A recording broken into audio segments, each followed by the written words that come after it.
I rather suspect that it's going to be quite unsavory. It's going to be reflect very poorly on the president.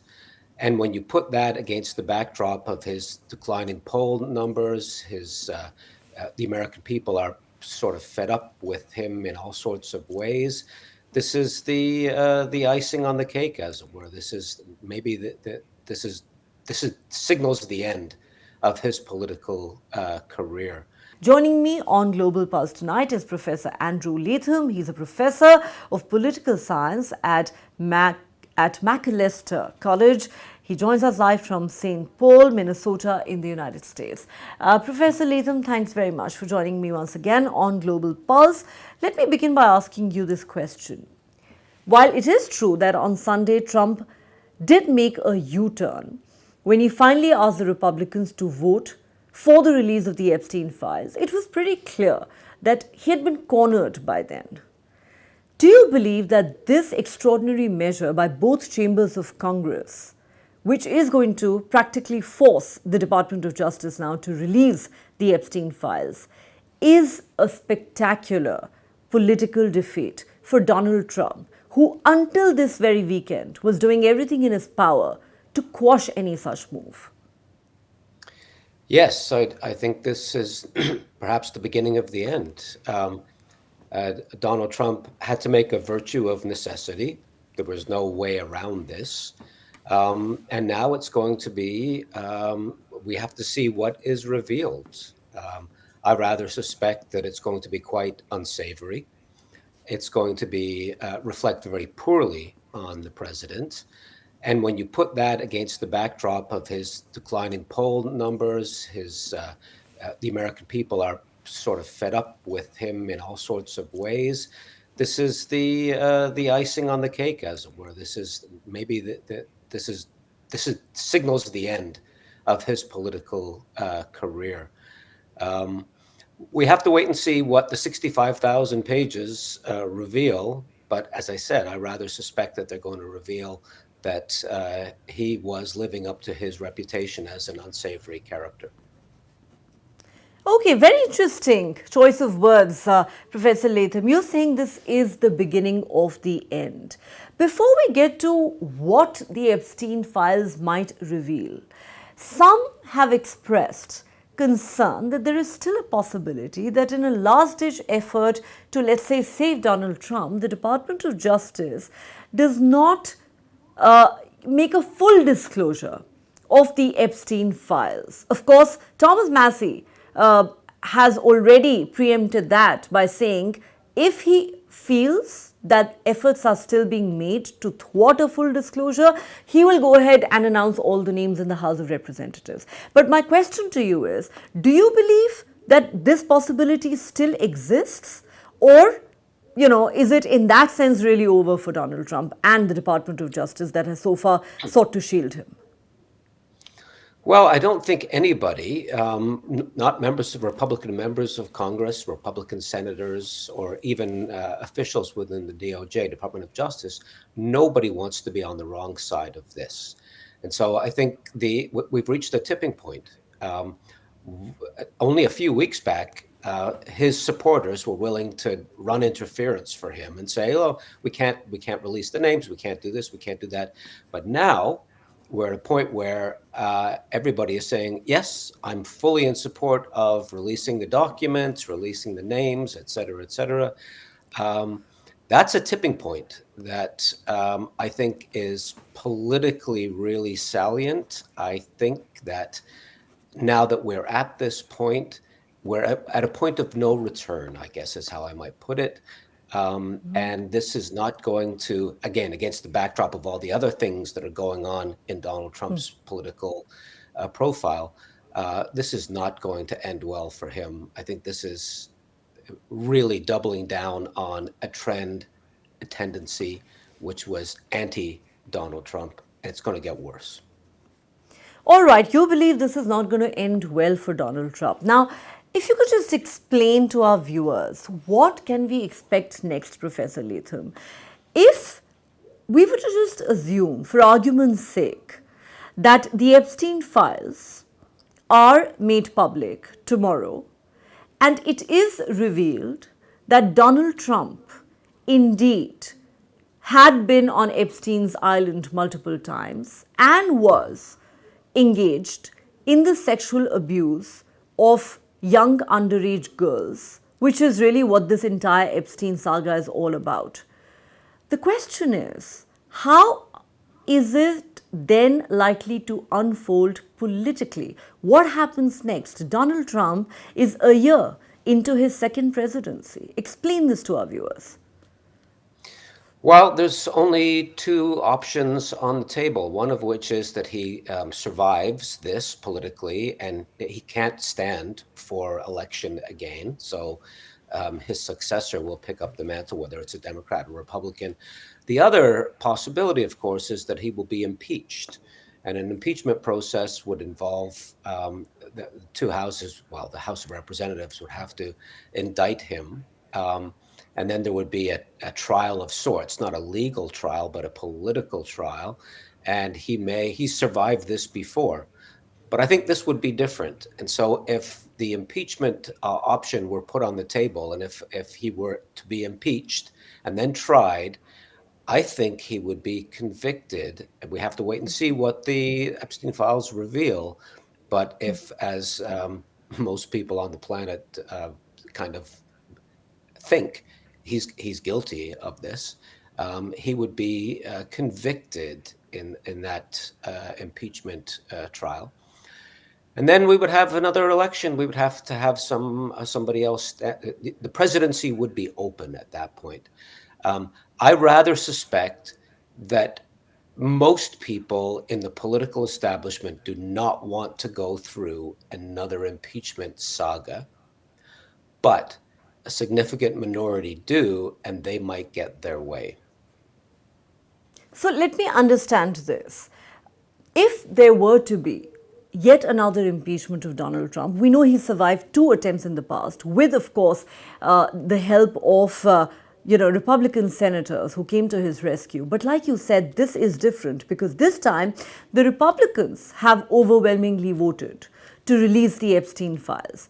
Do you believe that the Republicans can justify voting to release the Epstein files and still supporting Trump and saving him during a possible impeachment trial?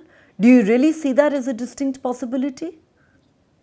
I don't. I think most people in the political establishment, the Republican establishment, would rather not have an impeachment and an impeachment trial. But if it came to that, again, they don't want to be on the wrong side of history. And looking at their base, which has kind of turned on Trump recently, he's not being, in some respects, MAGA enough. I think they look at their political prospects, the Republican senators, the Republican members of the House, they're looking at their political prospects and saying, you know what, this is not a hill I really want to die on politically. At this point, especially if these Epstein files reveal that Trump was engaged in all kinds of unsavory activities, I think they're willing at this point to throw him under the bus to save their own political hides. And that's different than a week, 2 weeks, 2 months, a year ago. That wasn't the case. But now I think he's seen as a liability rather than a political asset. And therefore, they're willing to throw him under the bus.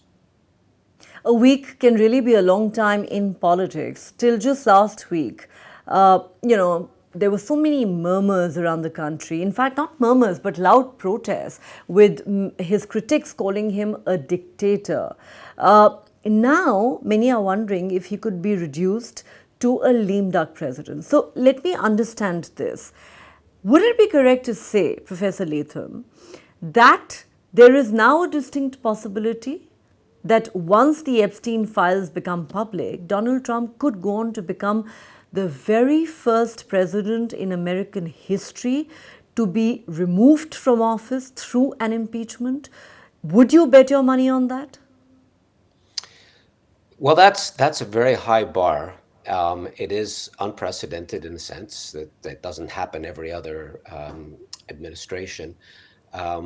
But if there were to be a set of circumstances under which a president would be removed, this kind of salacious, uh, sickening, I don't know how else to put it, sickening behavior would be the grounds. It wouldn't be political, that he violated some political norm. It wouldn't be that he violated, it would be that he violated a sacrosanct personal sexual norm. You can't do this and get away with it.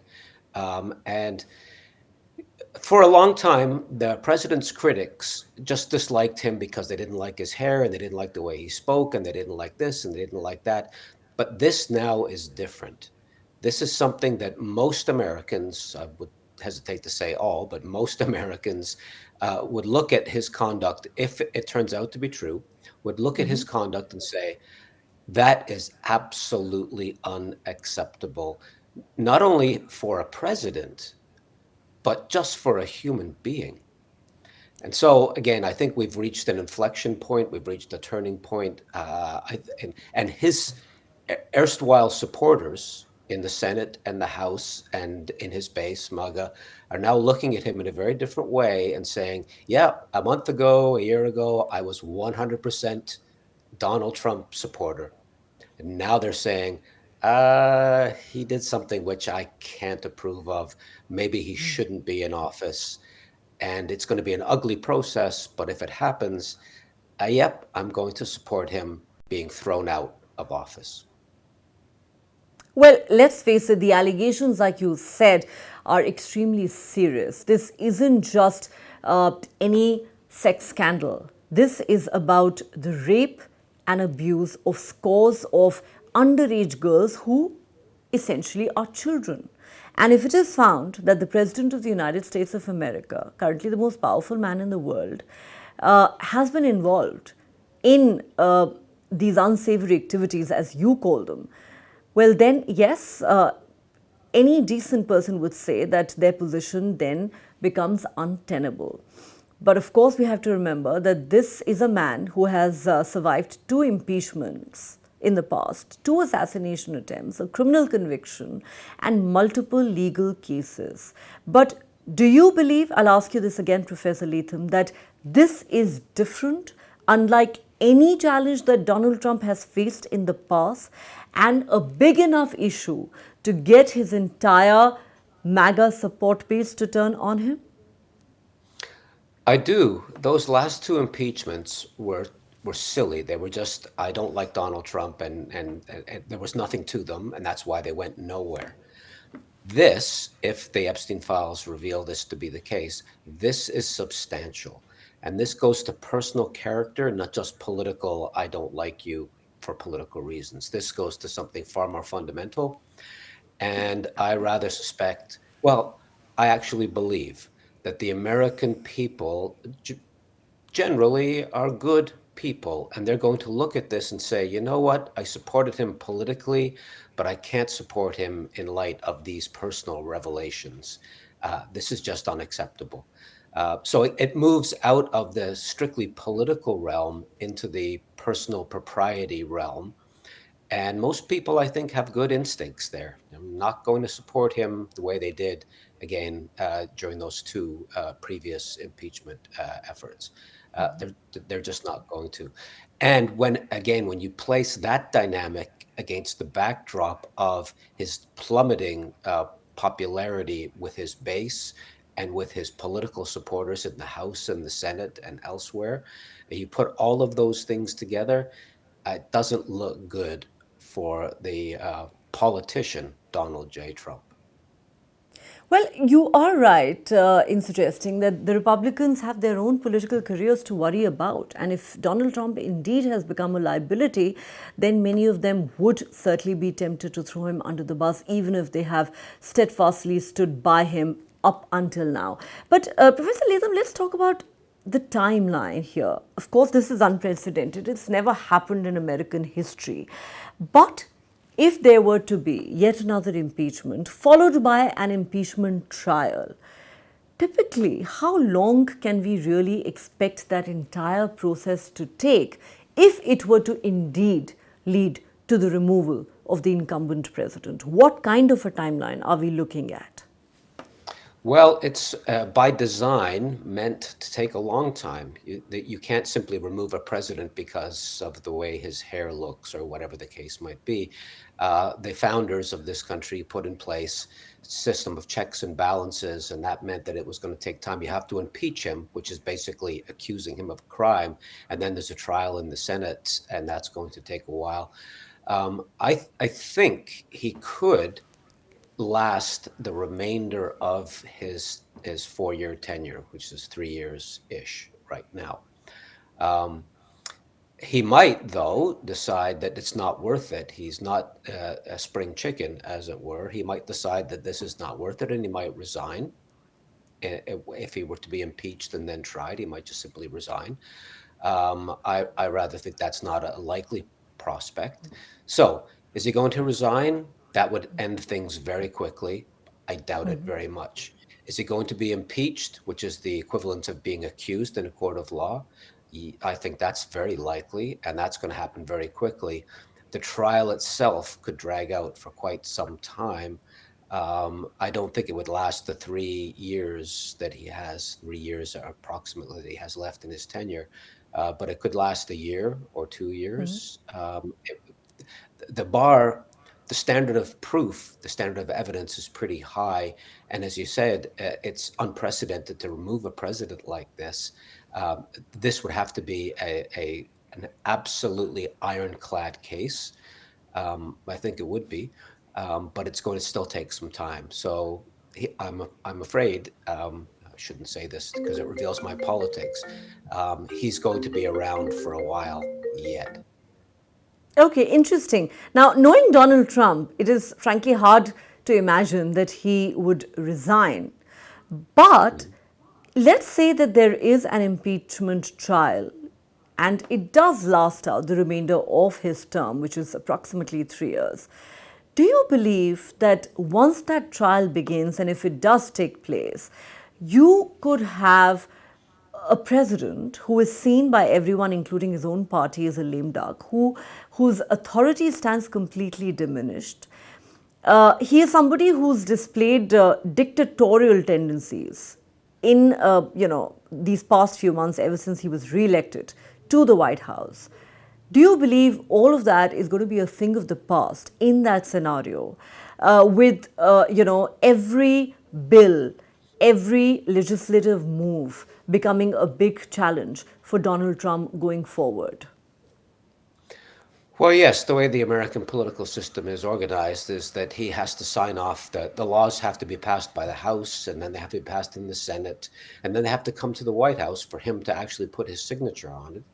And if he decides that he's not going to sign off on this law or that law, it doesn't become law. The bill does not become an actual law. And that is the political power of the presidency, the holding that over the two elected houses, the House and the Senate, to say, if I don't like this law, I won't sign it. Therefore, you should make sure that I do like this law. And so when whatever happens in the House in terms of the impeachment and then in the Senate in terms of the trial, it still has to come to him at the end of the day. He can't veto an impeachment if the Senate convicts him. He's sort of gone, but he could make it really ugly. He could make it a very again unprecedented political theater. He loves political theater. It could be a very ugly sort of political a Greek tragedy, as it were, rather than a comedy, and that would not aid the United States of America as a great power on the global stage to be totally fixated on this. That would not be good, I think, for the United States, and it would not be good for a lot of America's friends, partners, and allies around the globe, for the United States to be totally wrapped up in this drama. Final question, Professor Latham. Donald Trump is somebody who, some might argue, rode to power on the back of victimhood. That is a card he's always played very well, very successfully. Not just because of the two assassination attempts on him, but because of all the criticism that he received, not just from the Democrats, but from the media in general. He always seemed to turn those attacks into his strength. But if things go against him in the Epstein files saga, do you believe that victimhood that Donald Trump has capitalized on so well ends once and for all? That is not a card he will be able to play any longer in American politics. I think that's exactly right. He won't be able to play that card. He was able to play it in the past because his MAGA base and his supporters in the House and the Senate were willing to see him as a victim. And so when he played that card, it worked, it resonated, it made sense to them, and they were willing to run with that particular narrative. But now, again, I think things have changed, and people are not seeing him, his base, his supporters in Congress, they're not seeing him as a victim. They're seeing him as a perpetrator of a heinous set of crimes. And so they, again, not willing to die on that particular hill. And that's what's changed. Yes, once upon a time, he was portrayed as a perpetrator, but his supporters thought he was a victim of a false narrative. Now they're being confronted with the reality that this is not a false narrative. This is a true narrative, and he's guilty. And again, depending on what the files reveal, he's guilty, and therefore we're not going to support him. Well, the Epstein files really could change everything for Donald Trump. The stakes couldn't be higher. What are these documents going to reveal? We will probably find out in the days ahead. Like you said, it could be a long, drawn out and ugly process, but a lot riding on this, really, personally, for Donald Trump. On that note, Professor Andrew Latham, thank you for talking to us on Global Pulse. Thank you.